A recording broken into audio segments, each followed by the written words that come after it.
Hello and welcome back to the channel. In today's episode of Actor Talk, I will be talking about stage acting versus screen acting, the differences, but more importantly, the similarities. Let's jump right in.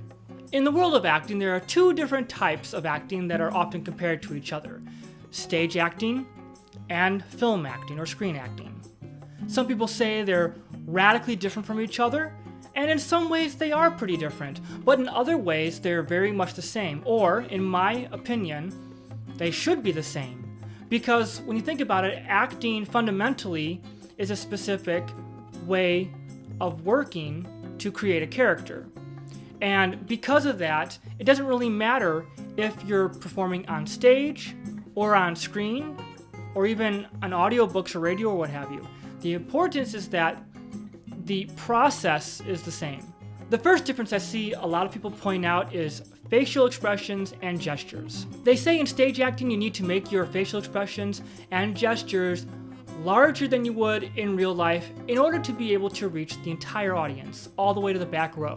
While I understand the thinking behind that, I don't entirely agree with that, and here's why. When you make your facial expressions and gestures larger than normal, they become very unnatural and therefore false. And as you know, if you've seen any of my previous videos on this channel, I believe that acting is living truthfully, meaning our behavior needs to be truthful, not put on, not false. So if we exaggerate our facial expressions and our gestures, not only are we getting in our own way by getting in our heads and thinking, am I doing it enough or am I doing it too much, to the extent that I'm either boring the audience or they're not getting what I'm doing, and therefore we're no longer in the moment. But we also end up spending a lot of our time in rehearsal figuring out the gestures we're going to use and the facial expressions we're going to make, rather than focusing on what's important, and that's connecting with our scene partner and working on truthful emotion and really listening and all the other things I talk about, which I'm not going to get into detail right now. And so what I was saying was,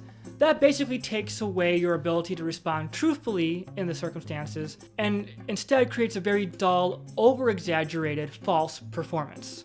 So the best thing you can do is forget about planning out your gestures and facial expressions and instead focus on being truthful. Letting your facial expressions and your gestures happen naturally, spontaneously in the moment, doing whatever it is you feel like doing in that exact moment. Sanford Meisner said about acting that it's not about being bigger, it's about going deeper. So the deeper you go into your character, the more closely you align yourself with their point of view, and point of view is something I will talk about in a future video, as well as what it is you're doing and focusing on doing that, you will reach the audience in a much more impactful way than you would by just making big facial expressions and gestures so the audience can get what it is you're trying to convey. The second difference they talk about is volume. In theater, you need to project your voice more in order to be heard in the back of the auditorium, whereas on film, you have a microphone literally just a few inches away from your head, picking up every little bit of sound that you make, so you don't have to worry about that. But again, problems arise in theater specifically when we're trying to act and we keep hearing the same thing over and over again. Be louder, you need to project your voice. And so we get into our head and we just think about over and over again, I need to be louder, I need to be louder. And so instead of listening to your scene partner and communicating to your partner, what are you doing?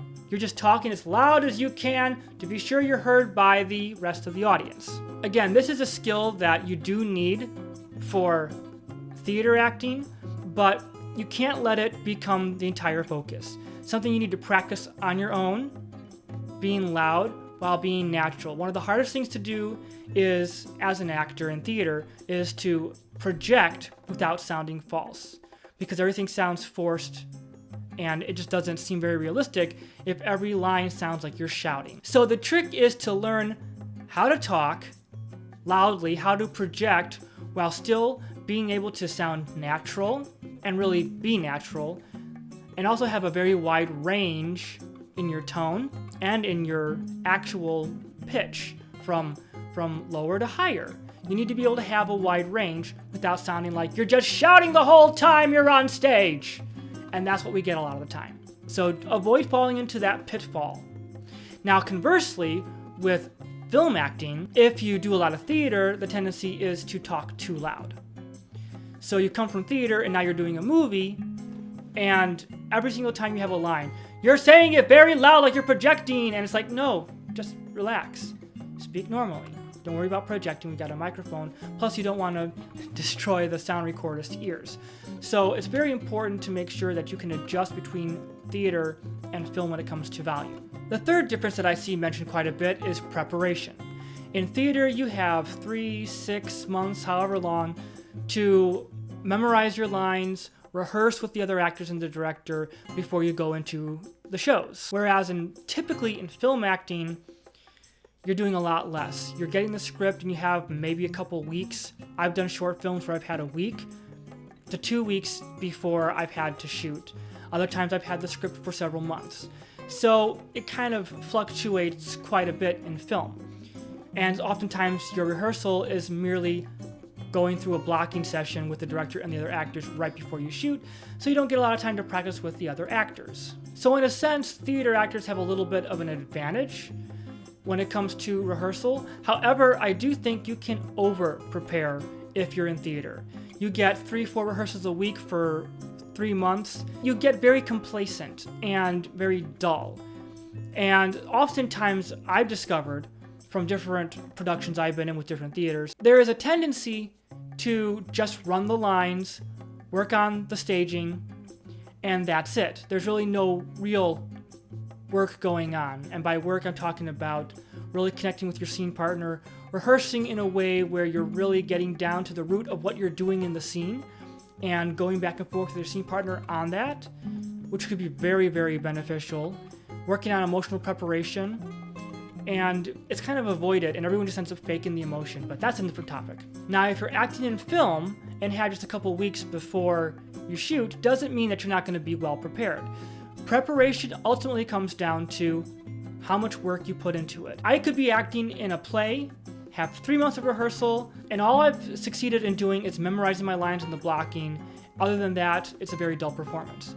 Where conversely, I could be acting in a film, have 2-3 weeks, but I work really hard every day on my emotional preparation, what I'm doing in the scene, my spine phrase, my key facts, provocative statements, all of that work, doing research, and then walk in 3 weeks and just be amazing at it. So it's really not how much preparation time you have, but how you use that time to prepare and what your preparation methods are. And so that brings me to 3 things that I believe you should always incorporate into both film acting and stage acting. The first thing is you should really be listening. Now, I talked about this in a previous video on my channel, but basically you really need to be listening to your scene partner, and that goes into paying attention to their behavior, letting that affect you, and responding truthfully from that. So really listening is important to do regardless of the type of acting that you're doing, whether it's on stage or whether it's on screen. Second, you should always be doing something and be fully invested in doing that something. Sanford Meisner said that the quality of your life on stage is in how fully you are doing what you are doing. For example, let's say you're doing a scene in a movie where you are trying to convince your best friend to leave town because you know that someone is coming after them to kill them. Only they don't believe it. So in that, what you're doing is you're trying to get them to leave. And so the more invested you are, the more you are really trying to get them to leave, the more you put your focus on making them leave town, the better the quality of your life. In other words, the more real you will be, the more convincing you will be to the audience, the more drive you'll have, the more emotion that will build up, the more tension there will be in the scene, and the audience will see that you truly do care about this person and are trying to get them to leave town. It's not going to be something that they're going, that was okay, or man, he seems to be lacking drive, or he's lacking some sort of motivation here. It's very bland acting. If you are really invested in what you're doing, you will be emotionally full. You will be, in general, you will just be very, very alive. So your quality of life is based upon how fully you are doing what you are doing. And that applies whether you're doing it on stage or on screen. Third, you should be experiencing real emotion. One of the worst things an actor can do is fake the emotion that they're supposed to be experiencing in the scene. Again, I've said this before, but the audience will know when you're faking emotion. On stage, there's a tendency to overdo emotion because you're trying to reach the back of the audience. The problem with that is it'll make your emotion unbelievable. If you're trying to make it look like you're crying, if you're indicating to the audience that you're crying or that you're mad or whatever, they will tell. The exaggeration tells them that you're faking it. The best thing you can do is to be experiencing the emotion for real and trust that by truly experiencing the emotion on stage or on screen, the audience will pick up on it, that it's real, and will be affected by it.